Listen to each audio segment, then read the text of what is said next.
Hello students of Standard 9. Welcome to the e-learning classes of DAV Mile Public School. Subject Agriculture. Our today's topic is Integrated Nutrient Management. Integrated nutrient management refers to the maintenance of soil fertility and of soil or plant nutrients supply at an optimum level for sustaining the desired productivity through optimization of the benefits from all possible sources of organic, inorganic and biological components in an integrated manner.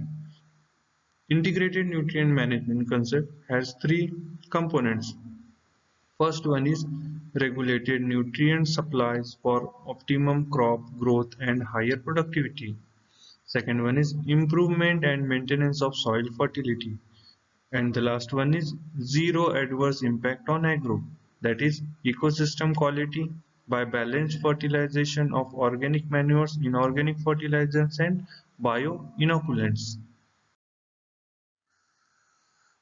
Integrated nutrient management determinants are: Number one, nutrient requirements for cropping systems as a whole.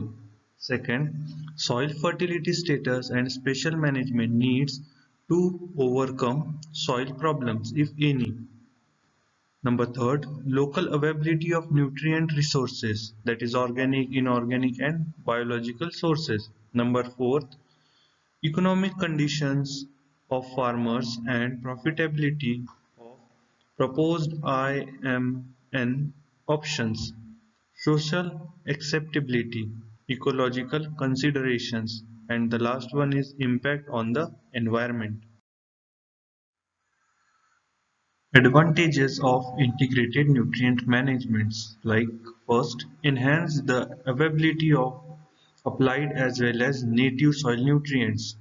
Second, synchronizes the nutrient demand of the crops with nutrient supplies from native and applied sources. Third, provides balanced nutrition to crops and minimizes the antagonistic effects resulting from hidden deficiencies and nutrient imbalance. Fourth, improves and sustains the physical, chemical and biological functionings of soil.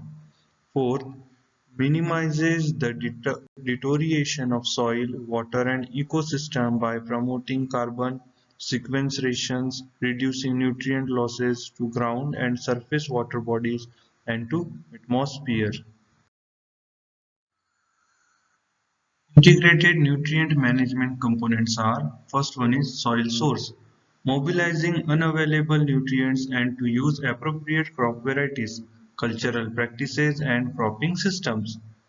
Next one is mineral fertilization, supergranules, coated urea, direct use of locally available rocks, that is PO4 in acidic solution, single superphosphate, that is SSP, MOP, monooxalic phosphate and micronutrient fertilizers.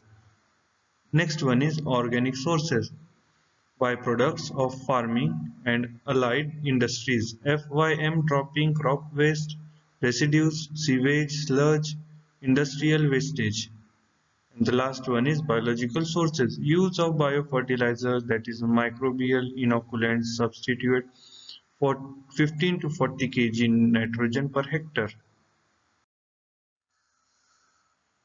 Now it's time to check your knowledge about today's topic.